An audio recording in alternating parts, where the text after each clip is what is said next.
Hi guys, welcome back to my channel. My name is Wangeshi Monene. If you're new here, karibu sana. And if you're an OG member, thank you so much for clicking on this video and don't forget to subscribe. So today I have a guest. She'll introduce herself. She's my friend from campus. She's a therapist and I brought her here. We are talking about the depression that comes with the job search process. And yeah, I hope you enjoyed this video. 1, 2, 3, 4.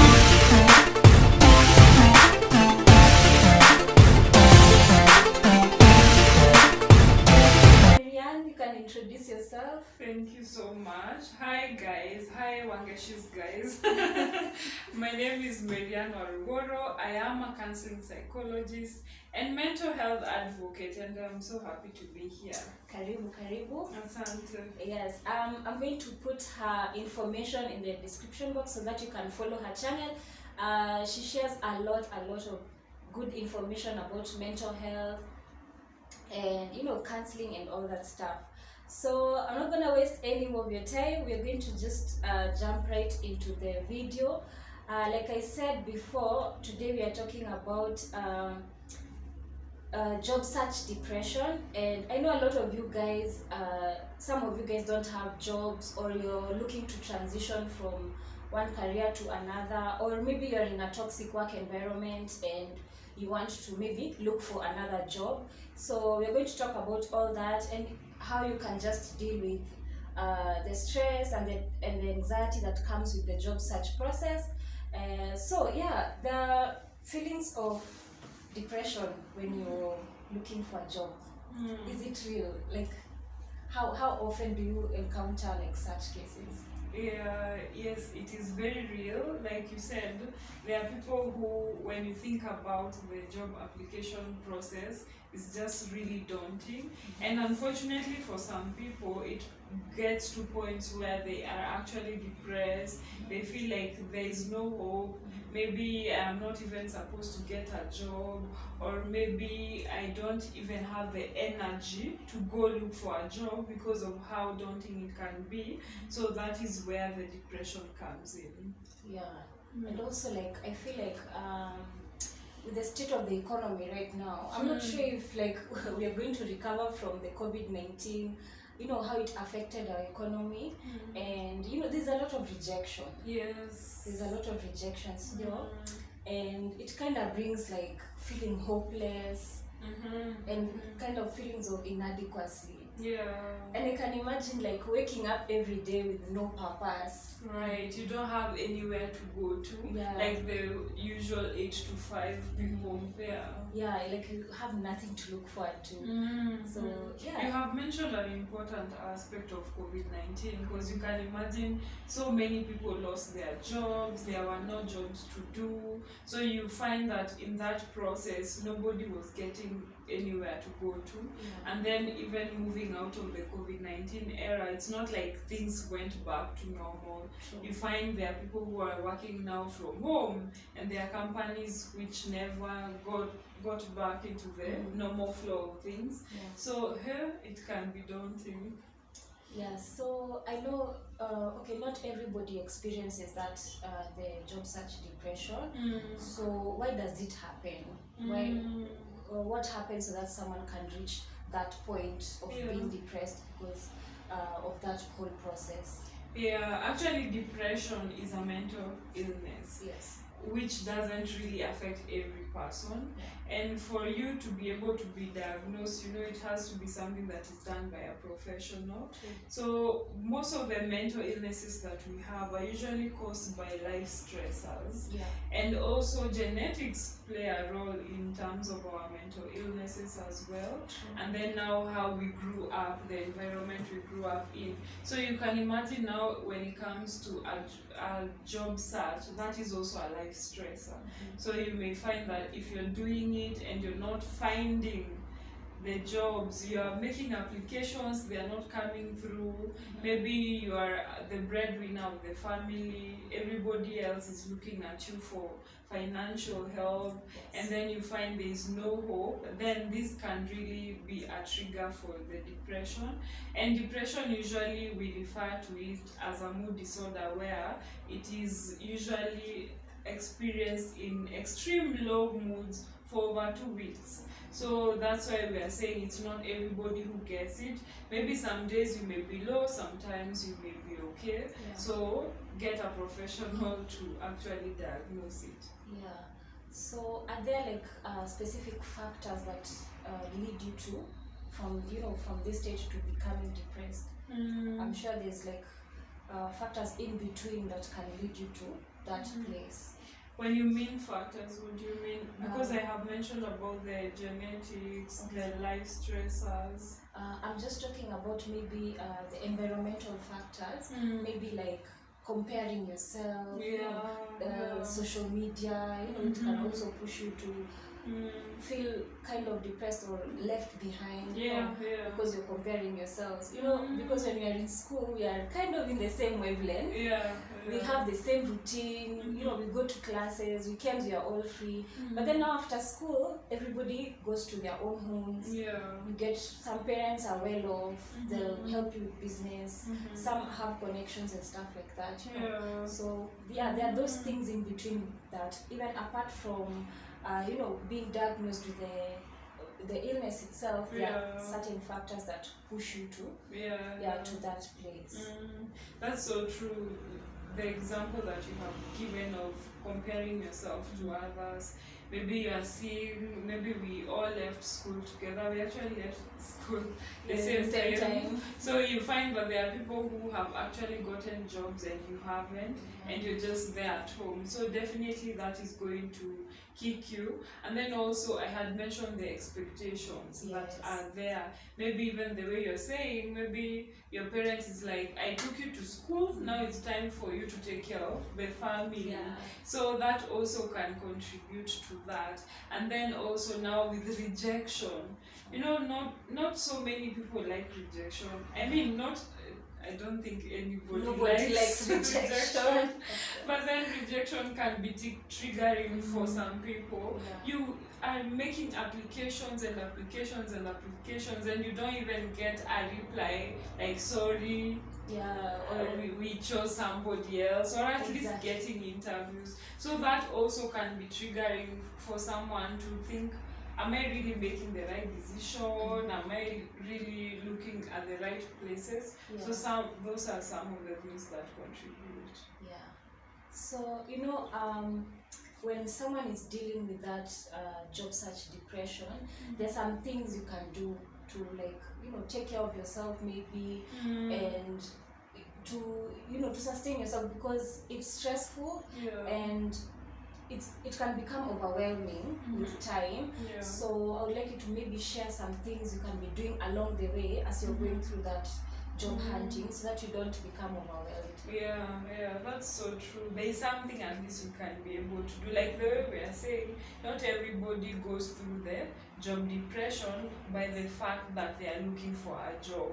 So one of the biggest thing I would like to say is, most of the time we attach our identity to our jobs. Like every time you ask someone to introduce themselves, like I have done now, I'm Marianne and I'm a counseling psychologist. So it's not like I am a sister, I am a creative, I am something else. So it's also good to not attach your identity to your work, because when now you don't have it, it's like you lose your identity. So first of all, do other things. Can you be able to maybe do DIYs? Can you be able to do things like traveling, being there for people, like all the other factors of your life? Make sure that you have taken care of them. And then that brings the topic of self-care. Not that you wake up, the first thing is looking at your email, up to the time you sleep, it's just jobs and jobs.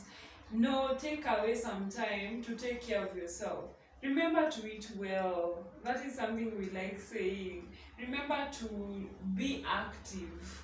Go out and take a walk. Remember to take some time off to spend with your loved ones. You know, you can go hang out with your friends, you can spend time with your family.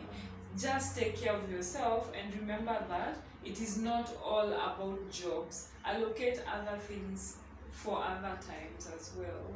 True.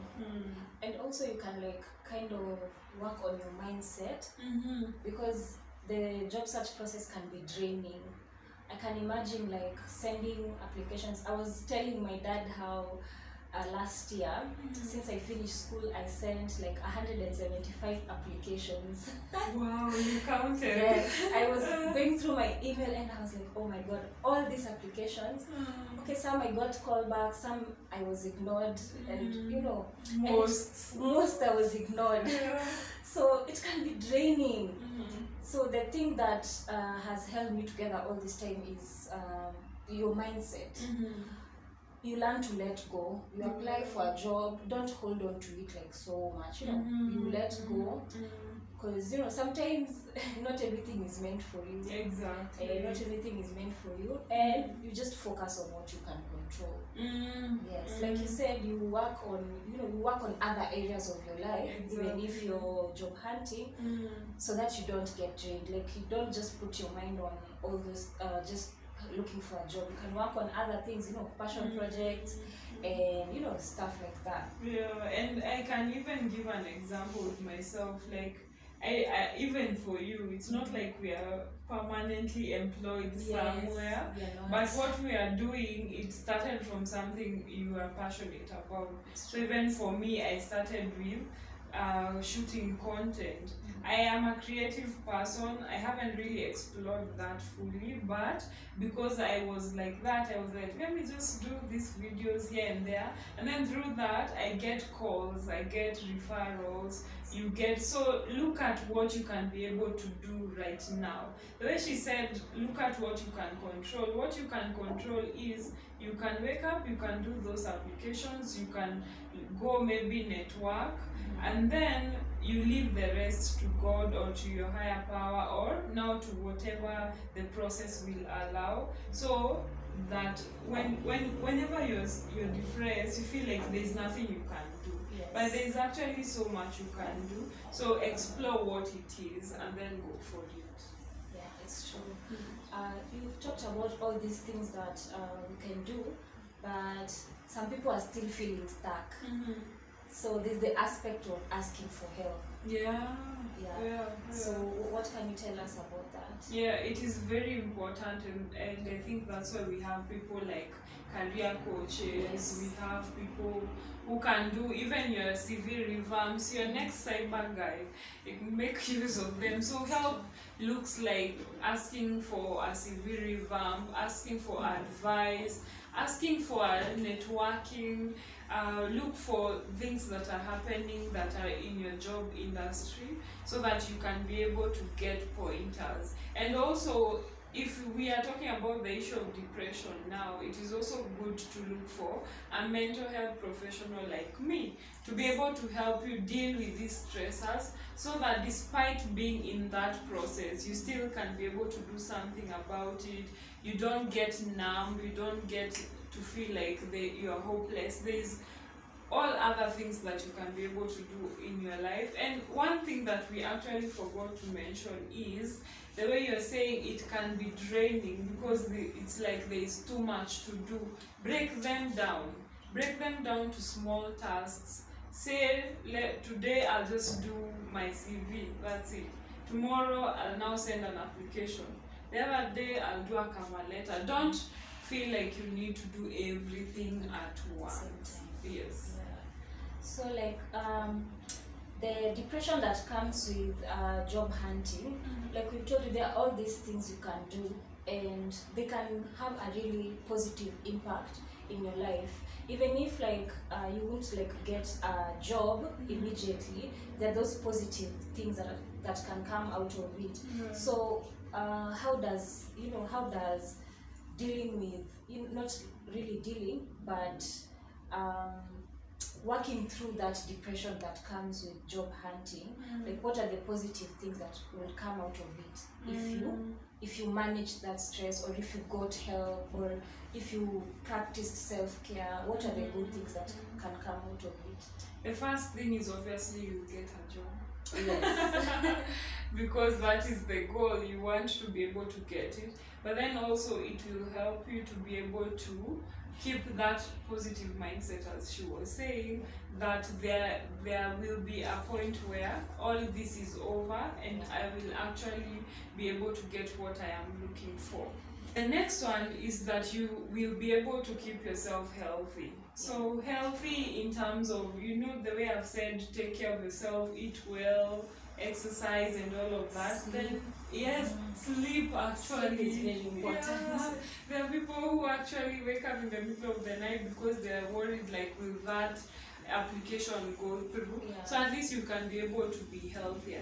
The other one is you'll be a better candidate, like we are saying. You are better able to tweak your CVs to the person's liking. You are able to even present yourself well in an interview. You don't want to go there and you're sweating, you're anxious, you even forget you even forget your name or what you do. You end up sabotaging the process. And then the last thing is you become happier, you become more satisfied, you become more fulfilled. Like I said, your identity is not just based on your work life. So at least when you are able to understand this, then all your other areas will make you happier and more satisfied. Yes, and funny thing about, like, taking care of your well-being, you're more satisfied with where you are. Yeah. You're more grateful of where you are, and having that free mindset of letting go. Something that I've realized is once you let go, like, things come to you, and then you'll be more at ease. Yeah. You go to that interview, you're more confident, even if you don't have the necessary experience or the skills. Yeah. You'll find that confidence will land you that job. Yeah. But if you're anxious, you're scared, and you're letting, like, these thoughts in your mind, these intrusive thoughts that are telling you, like, you're not good enough, you're not worthy, and stuff like that, you won't be able to land that job, because fear shows. Yeah. Fear shows, and not being confident also shows. And a lot of recruiters are looking for a can-do attitude. So you don't have to have it figured out, but at least you know that I can be able to do it, or I can be able to learn. Exactly. So, okay, after now doing all these things, and you've worked on your mindset, you're taking care of yourself, you've sought help. So how can you act now? What can you do right now? That is very important, because we are not saying that now because you're depressed or that job hunting is depressing, now we are hopeless and we just remain there. No, you go out and be able to seek all this help. You are able to now apply for the jobs. At least also be able to know how to revamp, like, your LinkedIn network, be out there, and then know that all this will come to an end very soon, and you can be able to figure out the right path for you. Yes, it's true. Like, don't stay at home, just don't wait for something to come. Put yourself out there. Even if it's nothing related to your career, just put yourself out there, and you may never know who you'll meet, or opportunities that will come, or even ideas that might pop up in your head that will lead you to success even more than the job you're looking for. Exactly. Yes. Actually, there are so many people who end up not doing what they It's studied true, for. by the way. Yeah. So just put yourself out there. And there's always hope. You're not alone. You're not alone, and it won't last forever. Exactly. It won't last forever. Something good will come, and everybody's on their own timeline. Exactly. Not somebody else's success cannot be yours. It's okay to be grateful for where you are, and also it's okay to simultaneously also grieve the fact that you're not where you wanted to be. So just look at your own path, focus on now, focus on what you can control, and you'll be okay. Yeah. Yes. Very well said. That's what we have for today. I'm hoping that you've learned something and you've been encouraged by therapist Marianne. And yeah, I'm hoping to bring her more in this channel so she can share her insights and all that. And yeah, so don't forget to subscribe to this video, like, drop a comment in the comment section, even if it's an emoji. It really supports this channel, and I'll see you in the next one.